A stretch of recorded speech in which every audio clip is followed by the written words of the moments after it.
Welcome to our session on naming carboxylic acids and esters. Now, carboxylic acids are homologous series of organic compounds that contain the functional group with a double bond oxygen and an OH. This group as a whole is known as a carboxyl group, and generally for our curriculum, we will only have one carboxyl group. We might see two when we get to polymerization, but we'll look at those later. So the general formula is CnH2n plus 1, COOH.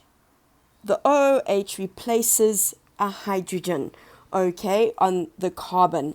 What's important for the carboxyl group for the naming is that when we name, we'd identify the longest chain with the carboxyl group. It will be terminal, it'll send at the end, and we name it like an alkene, except we replace the E with an oic acid. So it's a two-worded name.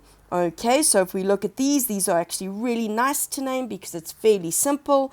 First thing we look at, one carbon in the longest chain, double bond oxygen, OH. One carbon means it's an F, okay, a meth, so this makes it methanoic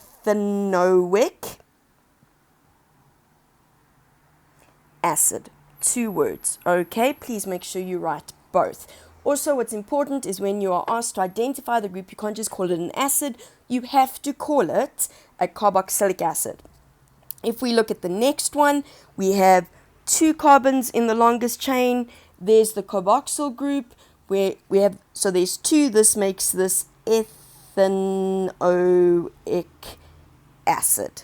Nice and simple. These are really nice because you don't have to worry about numbering. Then we get to the next one that we've got here, 3 in the longest chain. 3 makes it prop. Okay, so this makes it propanoic acid. Straightforward, nothing difficult about these, all right? Now we get to esters. Esters are actually really nice. Esters have an interesting structure because now we have two carbon chains essentially on either side, and we have an oxygen in the middle. So it's broken. Because we don't have one single long chain, we have to name it like there's two sections, okay? So this is really, really important. When we look at the molecular structure, okay, we have R1 and R2 there. That's any length of carbons. Though when we look at R1, that also could be a hydrogen. It doesn't have to be another carbon. Now, because esters are actually made from alcohols and carboxylic acids, we'll look at that in the next session. We need to look at how to name it. Now, when we name an ester, we need to break it up. Where we break it up is by the oxygen. So we're going to break it up over there. Okay, we have to name. Right, so from here, we break it up by the O, which I've said. The side over here with the double bond oxygen would have come from a carboxylic acid. The side over here with just the O would have come from an alcohol.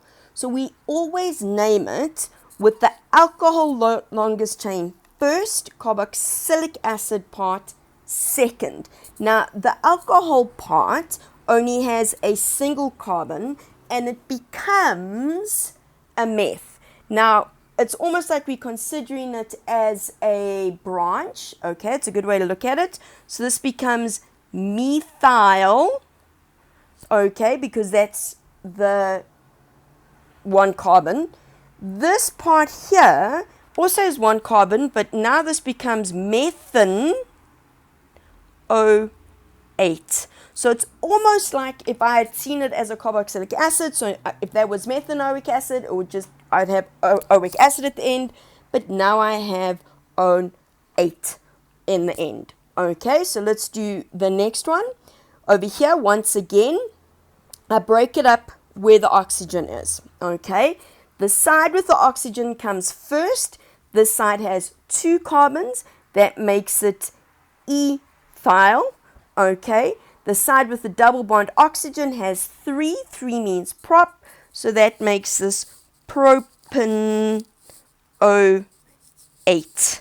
Okay, It's really simple. No numbering. We don't need to worry about it. It's just remember that this side is by the oxygen alone. That side is with the double bond oxygen. Let's have a quick example, not actually in the notes. We'll come back to the activity in a second. Let's go over here quickly. I don't think it's going to let me do that. All right, there we go. So if I gave you one that looked like this, so the last one was ethyl propanoate. If I told you we had propyl ethanoate, propyl means 3 carbons, okay, but it's propyl. So this would have, before the oxygen, then it was ethanoate. That means double bond oxygen, and then we have the second carbon. Here we would have all our hydrogens. All right. Remember, this is the structural formula.